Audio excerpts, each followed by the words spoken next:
Jacob, mate, what are we driving today? It's a Haval H6 GT. A Haval H6 GT. Jacob, I am so sick of all these stupidly expensive cars these days. Really? Yeah, I really am. The fact that the Polo GTI now costs almost 50 grand blows my mind. This is the Haval H6 GT. It's based on the H6, but they've made it into a Grand Tourer apparently. So they've done a whole bunch of stuff to this actually. Some of it makes you kind of scratch your head. Other parts of it make you think, wow, this is awesome. But I want to love this thing. I really, really do. It's good value.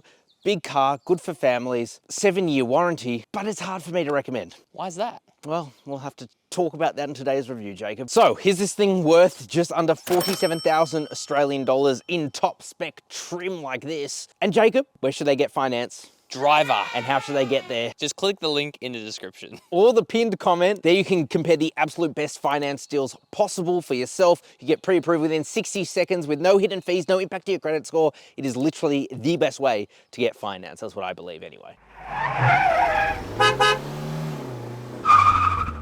Now, as always, let's start with how this thing looks and what's different for the front. Well, you get a split grille here. So yes, you've got some fake grille here, some real grille here, but it actually looks pretty cool, especially in this crayon gray. I really like it, Jacob. What do you think? I think it's really cool. It's really cool. It's like a flat, matte pat.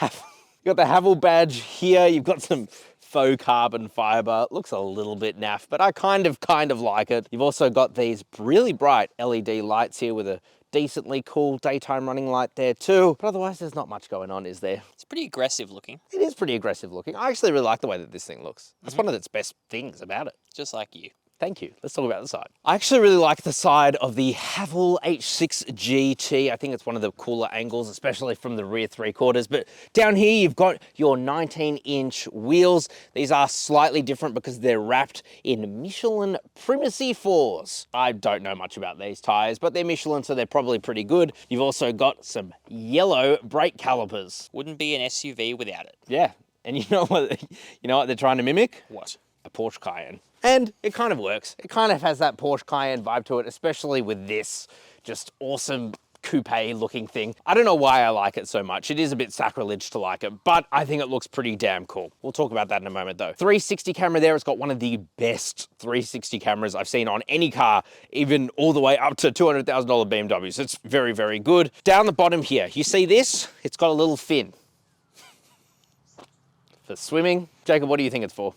Aerodynamics. Aerodynamics. You have to go for the most obvious answer, don't you?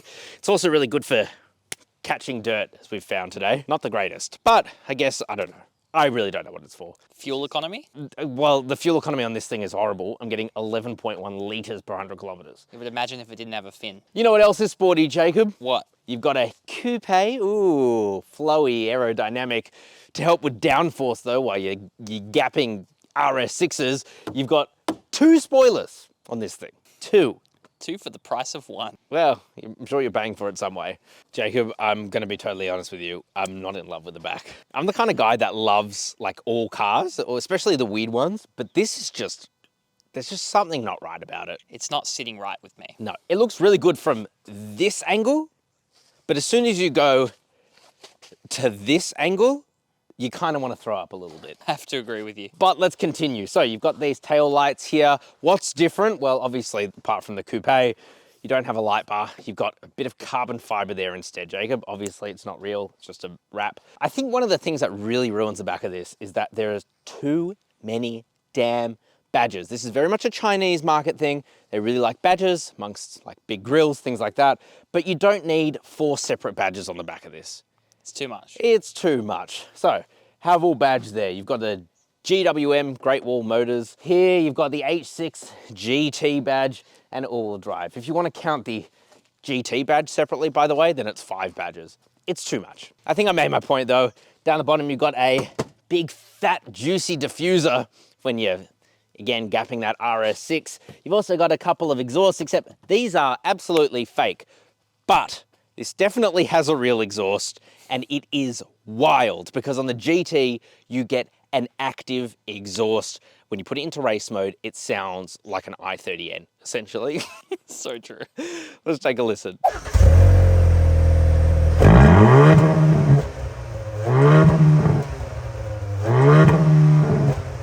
The interior is really a roller coaster of emotions for me because there's some parts that I really, really like. Other parts are just deal breakers. They would literally make me not buy the car. That's a big deal. That's a big deal. So what are the things I like? Well, soft touch materials absolutely everywhere. Yes, it's a Chinese car, but let me tell you, they're building pretty sturdy feeling cars.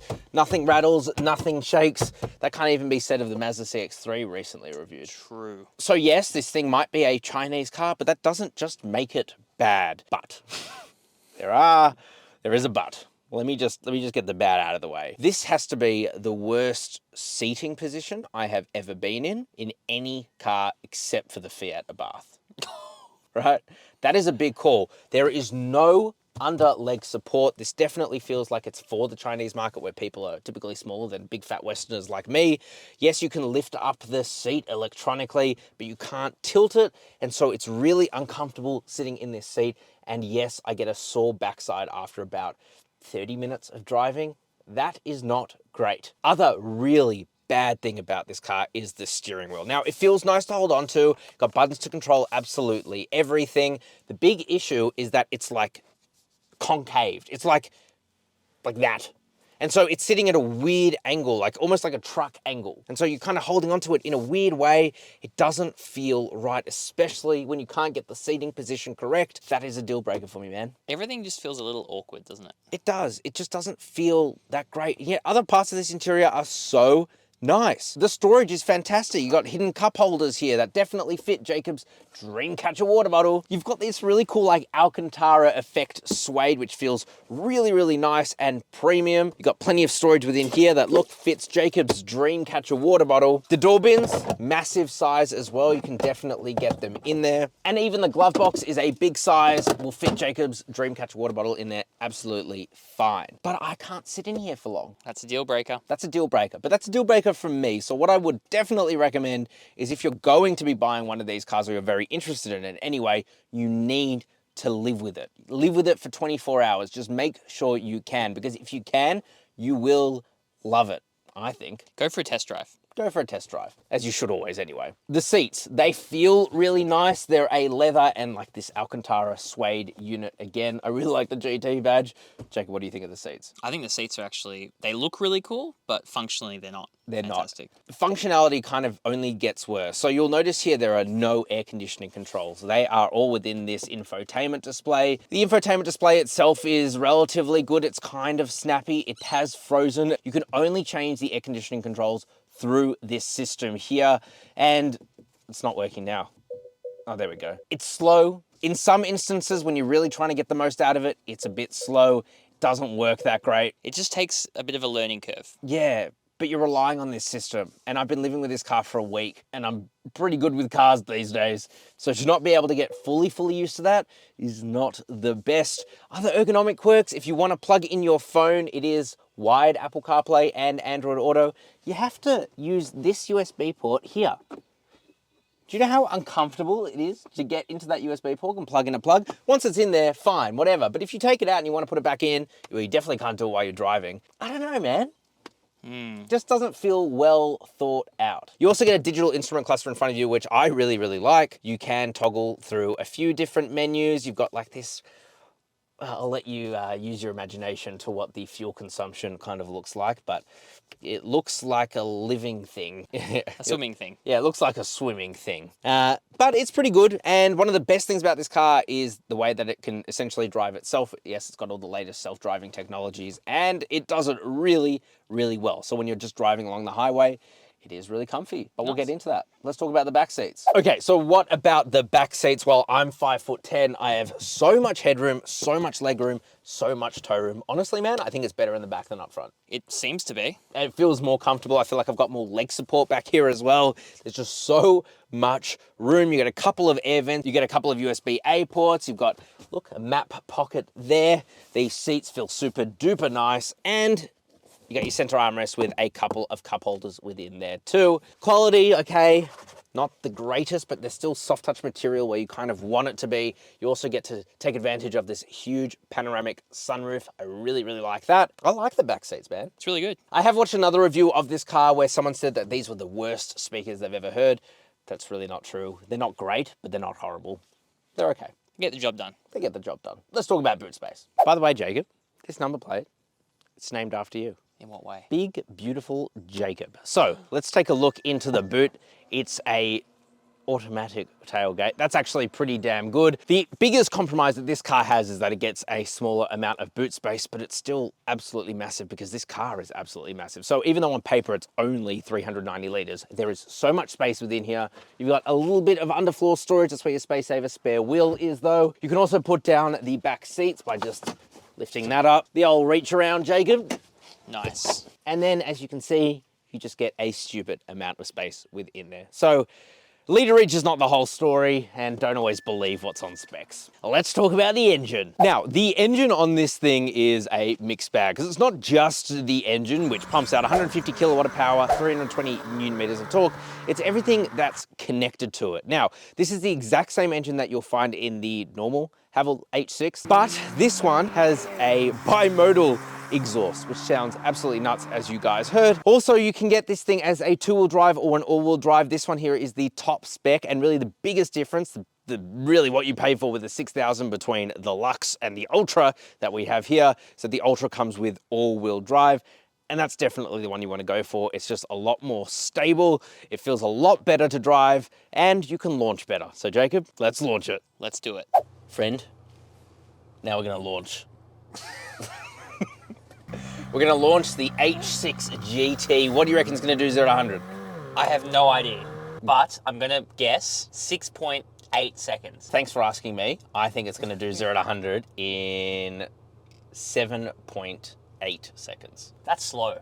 It's not slow. It's still pretty quick for a car that kind of sort of doesn't, but does claim to be a sports car. So let's put the car into, we can put it into normal, sport, eco, snow, race, sand, and off-road. That's a lot of options. That's a lot of options. Let's put it into race. Ooh, you hear the exhaust open up? It's really open right now. Okay, shall we? We're gonna brake boost launch it. Ready? Oh, Ooh, grippy. ooh, bit of a shove in the back. Oh, here we go. Oh, 0 to 100 in 8.09 seconds. Well, we were both wrong. But you were pretty close. I was a though. little bit less wrong. Yeah. You ever been attacked by an eagle? Oh, bro, you have not been attacked by an eagle. I have been. You have not been attacked by a You don't know my life story. All right, ready? Fist me good. Oh, Oh, that feels good. felt good. Feels really good. Ah! Ah, you still win. I still win. 0 to 100 in 7.47 seconds. Pretty good. That's pretty good. It felt faster than that. That's decently quick, actually. Yeah. All right, let's drive it normally.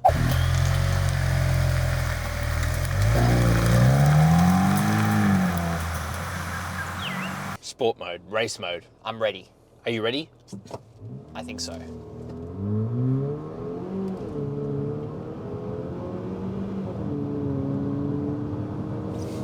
Did you modify this? That is ridiculous. In the best way, you know? There is no need for that exhaust. None. That might be the best feature of this car. It's not like fast, right? Like it's kind of zippy, right? It's 150 kilowatt, but it's in a pretty big SUV. But that exhaust is just, oh, delicious. I like it. I can't get used to it. No, it's very unnatural, but it's exactly what I like. So, let's put the car back into normal mode. We can press the button here on the steering wheel, or we can just take our eyes off the road. No, f it. Normal. There we go. It's very comfortable. I will give you that. It is comfortable. When you turn a corner like this, you do start to slide. Oh, I'm now on the other side of the car, but I guess it's not pretending to be a sports car either. But actually, it kind of is. It is a little bit, yeah. That's why it's this coupe. You know, this was actually supposed to come with Brembo brakes. Are you serious? Yeah, but that never eventuated, it seems. Instead, you get these bright yellow things. And these exhausts. Sport mode, race mode. Oh, Yeah, I don't feel confident like really taking a corner hard in this No. thing though, at all. not at all. It's pretty quick though. It is very quick. Definitely not slow. No, very quick. Yeah, it's quick. It's zippy. That's how I would really describe it.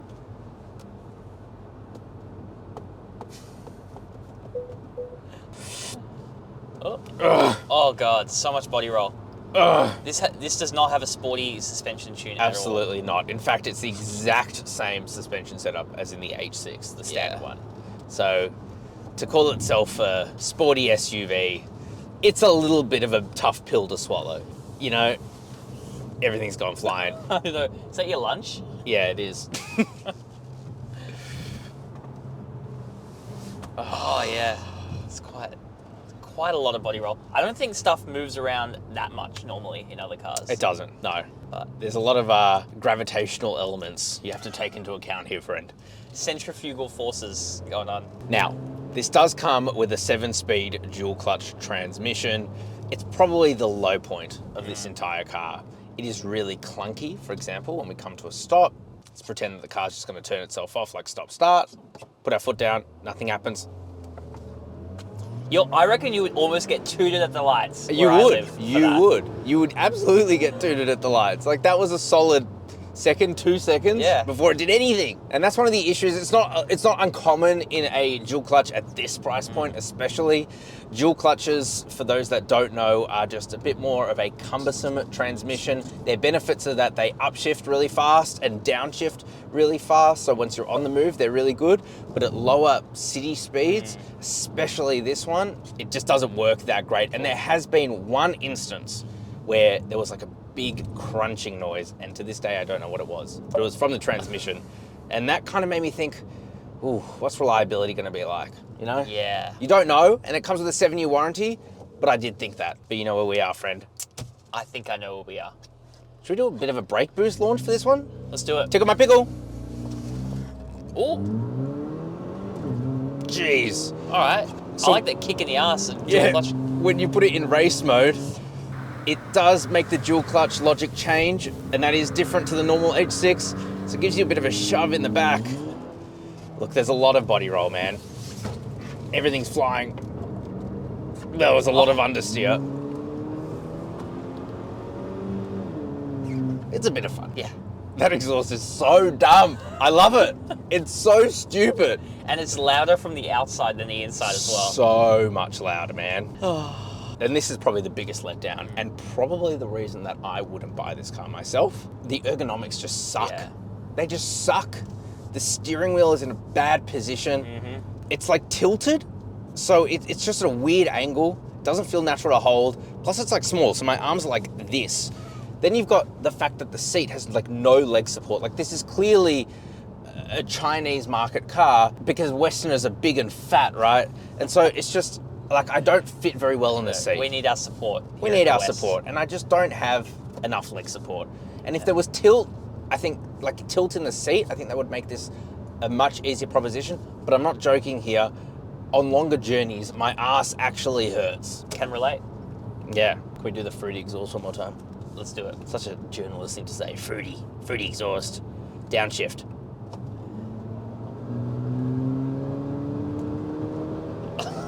Oh my God. That scared me. All right. Oh, that was free. And with that, final thoughts? Let's give them. Okay, so final thoughts on the new Haval H6 GT. Jacob, you first. I think it's pretty cool, but also pretty not cool in some areas. I think I would have to agree with that. Look, in some places it is really good. I think it's a good value SUV, but there are some niggles like ergonomics that will just be a bit of a deal breaker for me. But let me know what you guys think down in the comment section below. Do you own a Haval, and do you love it or do you dislike it? Tell me everything about the bloody Haval, okay? If you want finance, you know what to do. Click the link below. You'll get the absolute best deals. Subscribe if you're new, like the video, all that jazz. Beautiful. Ciao for now.